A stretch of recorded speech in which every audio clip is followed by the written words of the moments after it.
Okay, so we're starting the topic here, potential, electric potential. Last day we have read the work done. Now come to the class 10. What we have read in class 10, V is equals to W upon Q. The work done to carry a unit positive charge is called potential. From where? कहाँ से work done? Infinity to a particular point in an electric field. Suppose this is a source charge QS.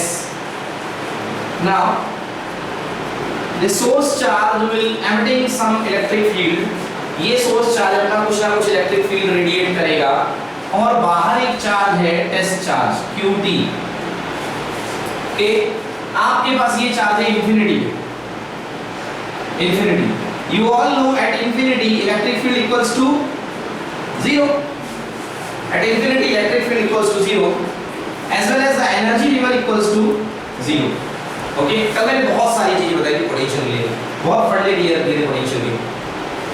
Now अगर आप इस charge को particular किसी point पे लेके आना चाहते हैं, सपोज दिस में भी दिस पॉइंट ए बी ए, अगर या तो आप इसको यहाँ से यहाँ लेके आना चाहते हैं बी बी, या यहाँ से यहाँ लेके आना चाहते हैं बी सी, आप जान रहे हैं कि इस चार्ज को यहाँ से यहाँ तक लाने में आपको थोड़ा कम काम करना पड़ेगा. अगर आप यहाँ से इसको यहाँ तक लेके आ रहे हैं तो और काम करना पड़ेगा. आप इसको यहाँ से लेके यहाँ तक लेके आ रहे हैं तो आपको और ज्यादा काम करना पड़ेगा क्योंकि आप इसके क्लोज पहुंच रहे हैं. अगर ये पॉजिटिव चार्ज है तो मैं पॉजिटिव चार्ज की बात कर रहा हूं क्योंकि इसको रिपेल करेगा, पॉजिटिव चार्ज है. अगर जहां तक आप ला रहे हैं ये अलग अलग वर्क करना पड़ेगा, ये उस पॉइंट का पोटेंशियल हुआ.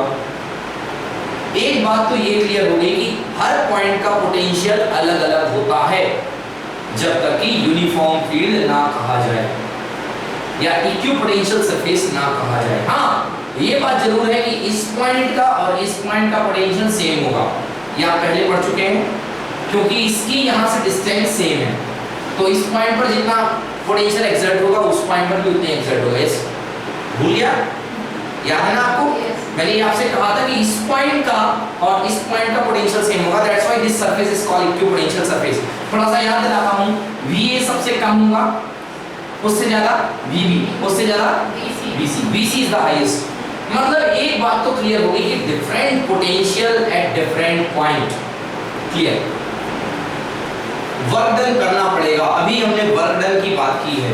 अगर Q चार्ज को लाने में या Q टेस्ट चार्ज को लाने में वर्क डन करना पड़ता है W. Q चार्ज को लाने में किसी पॉइंट तक वर्क डन करना पड़ता है W. देन यूनिट चार्ज को लाने में वर्क डन करना पड़ेगा W upon Q.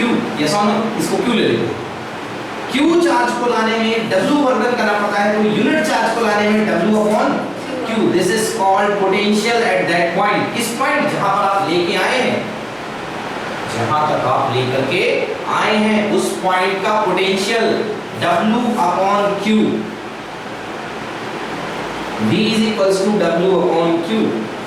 The work done to bring a unit positive charge from infinity to a particular point is called potential at that point. Potential at that point. अब आपने कहा नहीं sir, हम तो A से लेके B में जाएंगे, हमें तो इस पॉइंट से इस पॉइंट तक जाना है. जाहिर सी बात है, आप लो पोटेंशियल फील्ड से आप हायर पोटेंशियल फील्ड की तरफ जा रहे हैं, तब फिर पोटेंशियल नहीं, तब रहेगा पोटेंशियल डिफरेंस. क्या रहेगा? Potential difference. अगर आप यहाँ से यहाँ तक ट्रेवल कर रहे हैं तो एक पोटेंशियल डिफरेंस जनरेट होगा, एक पोटेंशियल डिफरेंस काउंट होगा. दो बातें हैं. या तो इंफिनिटी से किसी पॉइंट तक आइए. अगर आप इंफिनिटी से किसी पॉइंट तक आते हैं तो आपका डायरेक्टली उस पॉइंट का पोटेंशियल आप कैलकुलेट करते हैं. उस पॉइंट पे जहां पर आप आए हो वहां का पोटेंशियल कैलकुलेट. बट यदि आप यहां से यहां आ रहे हैं, आप A से लेके B जा रहे हैं तो आपका कैलकुलेट होगा VAB. Work done, potential between A and B, voltage between A and B, it is also denoted as delta V. VAB, okay, VAB means final potential minus initial potential, change in potential, change in voltage, VB minus VA। Very simple.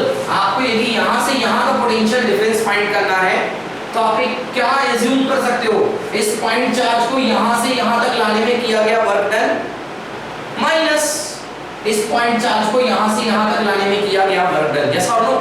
वो जो difference होगा वही तो इन दोनों के बीच का potential difference होगा। Say yes और नो?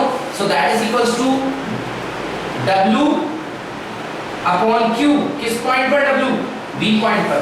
अब मैं W अपॉन Q सेम नहीं ले सकता हूं क्योंकि इस पॉइंट का वर्क डन अलग होगा, माइनस W A अपॉन क्या? Q, क्योंकि चार्ज सेम है।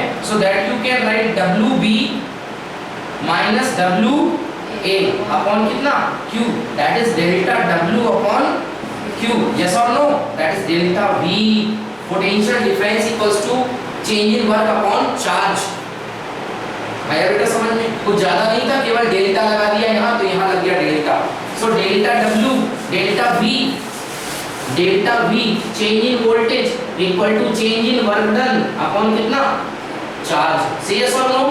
Change in work done upon charge. और आइए आगे, dV is equals to dW upon कितना? Q। आ रहा समझ में? dV is equals to delta D, dV is equals to dW upon Q। Clear? Now dW is equals to Q into dV. dW is equals to Q into dV. So work done dW is equals to integration of Q dot dV. Say yes or no? dW is equals to Q dot dV. Yes or no? So work done is equals to complete integration of Q dot dV. I hope it is clear to you all. Yes. ये एक बात थी। Okay, ये एक idea generate हो गया हमारे पास। अब एक और बात करते हैं। सर इक्विपोटेंशियल सरफेस का वर्क डन कितना होता है? 0 बताया था। इक्विपोटेंशियल सरफेस में चार्ज को एक पॉइंट से दूसरे पॉइंट तक ले जाने में कोई वर्क डन करना नहीं पड़ेगा। जैसे आप यहाँ पे बैठे हो तो यहाँ पे वोल्टेज कितना है? VB। यहाँ पे भी आओगे तो वोल्टेज कितना होगा? VB। सेम टू सेम, क्योंकि सरफेस तो एक ही है। से यस और नो? सरफेस तो एक ही है। सो VB, अगर आप इस सरफेस की बात करेंगे, ये इस इक्विपोटेंशियल सरफेस की बात करेंगे, अगर आप इस इक्विपोटेंशियल सरफेस की बात करेंगे, सो चेंज इन वोल्टेज यहाँ पर कितना है? 0। Change in voltage equal to 0। अभी पढ़ा मैंने कि work done is equals to होता है Q into dV। ये पढ़ा मैंने, अभी एक जगह और लिखा था, ये है डेल्टा W अपॉन Q। ये देखिए फिर से लिख रहा हूं, नहीं अभी लिखा तो नहीं है, ये देखिए dV is equals to delta W upon Q। So delta W is equals to Q into dV। Yes और नो? लिख देता हूं, since delta W is equals to Q into dV, और dV कितना है? 0। Delta W is equals to Q into delta V। और जैसा कि हम जानते हैं कि इक्विपोटेंशियल सरफेस के लिए delta V change in potential कितना है बच्चों? 0। चेंज इन पोटेंशियल कितना है? 0। आया समझ में? तो चेंज इन पोटेंशियल जब 0 है तो अपने पास आएगा वर्क डन इक्वल्स टू 0। आई बात समझ में? मतलब कि इक्विपोटेंशियल सरफेस में आप यदि किसी पॉइंट को एक पॉइंट से दूसरे पॉइंट तक मूव कराएंगे तो कोई वर्क डन नहीं होगा। आगे समझ? कोई दिक्कत इसमें? कुछ पूछना है तो बताइए। ये एक स्टार्ट मैंने दिया। आप कल की क्लास में एब्सेंट थे। कल की क्लास में मैंने एक बात और बताई थी जो पहले भी बताई थी कि E is equals to minus dV by dx। ये बताई थी। इसी को मैंने बोला था electric field is equals to minus dV by dr, और इसी को बोला था E is equals to minus dV by dl। कल इस पर मैंने बहुत डिटेल डिस्कशन किया था, है ना? इन चीजों पर कल मैंने बहुत डिटेल डिस्कशन किया था, और कल केवल इलेक्ट्रिक फील्ड की बात हुई है। कल मैंने इन पर डिस्कशन किया, अभी मैं वो डिस्कशन नहीं करूंगा, ठीक है? आप पुराने लेक्चर्स लेकर के देखिएगा, उनको समझिएगा।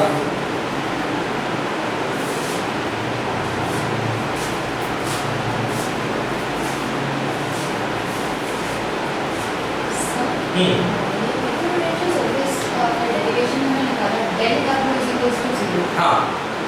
तो वर्क डन कांस्टेंट होना चाहिए, जीरो कैसे होगा? Work done zero, del W zero, मतलब WB minus WA is equals to change in work equals to zero, no work done ना, no work done, no work done. आप यहां से लेकर के यहां तक लेके जाएंगे, कांस्टेंट नहीं होगा, जीरो होगा, पोटेंशियल सेम है। अभी उस दिन आपने हाँ किया था जब मैंने बोला था दो वाटर के पॉट जोड़ दिए जाएं जिनकी हाइट सेम हो, क्या पानी टस से मस होगा? नहीं होगा। चार्ज भी अगर एक ही सरफेस पर है, आप यहां से लेके यहां जाना चाहते हैं, पोटेंशियल सेम है, चार्ज क्या यहां से यहां जाने की इच्छा दिखाएगा? नहीं, नहीं दिखाएगा। तो वर्क डन कितना हुआ? जीरो। आया समझ में? इक्विपोटेंशियल सरफेस में वर्क डन जीरो होता है।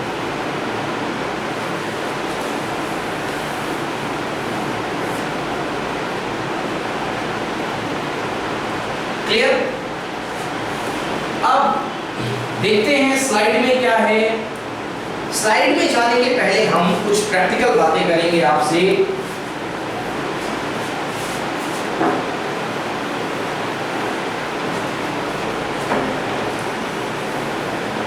ये देखिए प्रैक्टिकल बातें करते हैं। V मतलब पोटेंशियल, पोटेंशियल और एनर्जी में कितना फर्क है? केवल एक चार्ज का। ग्रेविटेशनल पोटेंशियल पढ़ते रहे हैं तो ग्रेविटेशनल पोटेंशियल का फॉर्मूला था gravitational potential equals to gravitational potential energy upon mass. Unit mass के द्वारा फील की जाने वाली जो एनर्जी होती है वो होती है ग्रेविटेशनल पोटेंशियल एनर्जी। और यहां पे पढ़ रहे हैं इलेक्ट्रिक पोटेंशियल। तो यूनिट चार्ज के थ्रू जो एनर्जी फील होती है, energy is a form of work, जो यूनिट चार्ज के थ्रू एनर्जी फील होती है उसको बोलते हैं इलेक्ट्रिक पोटेंशियल। मतलब केवल यूनिट का काम करना बच्चों, मतलब कहीं भी फील्ड पर रखा हुआ कोई भी चार्ज अगर वो यूनिट चार्ज है, सुन रहे हो मेरी बात, किसी भी इलेक्ट्रिक फील्ड में रखा हुआ चार्ज, बेटा यहाँ पे चार्ज की बात करते रहो, वहां पे मास की बात करते रहो। वहां क्या करते थे? ग्रेविटेशनल फील्ड में रखा हुआ कोई भी यूनिट मास जितनी पोटेंशियल एनर्जी फील करता है, जितनी एनर्जी फील करता है उसको उस पॉइंट पर बोलते हैं ग्रेविटेशनल पोटेंशियल। बस यूनिट का पंगा है केवल। अगर आप वहां पे m मास ले लोगे तो एनर्जी आ जाएगी। समझ में आया? m मास ले लोगे तो क्या आ जाएगा? एनर्जी आ जाएगी। और यूनिट मास ले लोगे तो क्या आ जाएगा? पोटेंशियल। कल भी मैंने खूब इस बात पे जोर दिया है क्योंकि भूलते हैं ना बच्चे, याद नहीं है तो लीजिए, energy is equals to G m small m upon r। I hope आपको याद आ गया होगा। और gravitational potential U equals to G m upon r। यहाँ पे स्मॉल m को 1 ले लेते हैं, याद आया? m से डिवाइड कर देते हैं, ठीक है ना?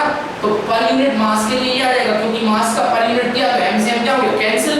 तो इसी तरीके से 1 कूलम की नहीं Q कूलम के थ्रू फील के लिए बात है तो वो है एनर्जी। अगर यहाँ पे Q कूलम रखोगे, अगर Q को डिवाइड में ले गए तो इसका मतलब क्या हो गया? 1 कूलम। तो 1 कूलम के थ्रू जो एनर्जी फील होती है उसको बोलते हैं उस पॉइंट पर पोटेंशियल। क्या बोलते हैं उस पॉइंट पर? पोटेंशियल। Is that clear? अच्छे से आ गया समझ में ना? ये मैंने बहुत अलग से समझाया है आपको जिससे आपके अंदर फील आ जाए इसका, ठीक है ना? चलिए अब बताता हूं पोटेंशियल का रियल मीनिंग। आप भूखे रहते हैं तो अपनी हालत देखिए, आप यदि भूखे हैं तो आपकी हालत देखिए, ऐसे हो जाती है कि आप दुनिया के सबसे गरीब आदमी हैं जब आप भूखे रहते हैं। कितना टैलेंटेड है आपके अंदर, कुछ भी है, आप भूखे रहें तो सब खत्म। जब आपको भूख लगती है तो बस लगता है, और जब आपको भूख लगी और आपने दम से खाना खा लिया अच्छे से, और फिर खाना खाने के बाद के भाव देखो, अच्छे खाना खा लिए तो फिर तो हमसे बड़ा कोई नहीं खाना खाने के बाद। ऐसे ही चार्ज की अवस्था होती है। ये एक कंडक्टर है, ये चार्जलेस है, इस पे चार्ज नहीं है, इस पे चार्ज नहीं है, इस पे चार्ज नहीं है तो इसका पोटेंशियल जीरो, इसकी वजनदारी कितनी है? जीरो। इसका इन्फ्लुएंस समाज में इसका कोई सम्मान नहीं है, इसको कोई नहीं पूछता है, हर कोई भगा देता है, हाँ कोई क्रेडिट नहीं है तुम्हारी। अब इसने क्या हुआ, इस कंडक्टर को हमने चार्ज खिलाना शुरू किया। इसके ऊपर पहला चार्ज आया, इसकी वजनदारी बढ़ना शुरू हो गई, इसका पोटेंशियल बढ़ना शुरू हो गया। दूसरा चार्ज आया, पोटेंशियल और बढ़ा, रुतबा और बढ़ा। जितना चार्ज आता जाएगा इसका रुतबा उतना ज्यादा बढ़ता जाएगा और हम कहेंगे इसका पोटेंशियल बढ़ रहा है। So potential is directly proportional to Q। जैसे हम खाना खाते हैं तो हमारी वजनदारी बढ़ती है, वैसे कंडक्टर अगर चार्ज खाता है तो उसकी वजनदारी बढ़ती है। आई बात समझ में? कंडक्टर का दम बढ़ता है, कंडक्टर की पर यूनिट चार्ज की एनर्जी बढ़ती है। बार-बार मैं पर यूनिट चार्ज बोल रहा हूँ क्योंकि वो पर यूनिट चार्ज की एनर्जी है। Energy per unit charge is called potential. Okay, तो देखिए electric potential is a physical quantity which determines the flow of charge from one body to another। हाँ, इलेक्ट्रिक पोटेंशियल एक quantity है जो बताती है कि फ्लो ऑफ चार्ज होगा एक बॉडी से अनदर बॉडी की तरफ। अगर नेगेटिव ने किसी ने टांग नहीं अड़ाई है तो हमेशा कोई भी दुनिया की बॉडी हो, मास हमेशा कहां ट्रांसफर होता है? Higher to lower. मैं इस पेन को छोड़ूंगा, higher potential to lower potential. ऐसे ही चार्ज भी higher potential to lower potential. एक चार्ज बॉडी है, कैसी charge body? Positively charge body. कैसी चार्ज बॉडी है? Positively charge body. अब इस पॉजिटिवली चार्ज बॉडी को मैंने एक अनचार्ज बॉडी के साथ जोड़ दिया। इतनी ही बड़ी अनचार्ज बॉडी, जगह नहीं इसलिए मैं उतनी बड़ी नहीं बना पा रहा हूं। इतनी ही बड़ी अनचार्ज बॉडी के साथ मैंने जोड़ दिया। देखना चार्ज कहां ट्रांसफर होगा? ये हाईली चार्ज है, इसका पोटेंशियल है V हाई, इसका पोटेंशियल है V लो। समझ रहे हो बच्चों? ये हाई पोटेंशियल है, ये लो पोटेंशियल है। ये कितने, मान लो इस पे चार्ज है 100 प्लस। कितना चार्ज है? 100 प्लस। अब ये चाहेगा 100 प्लस को जैसे मैंने बराबर के साथ कनेक्ट किया, इन दोनों का ऐसा हो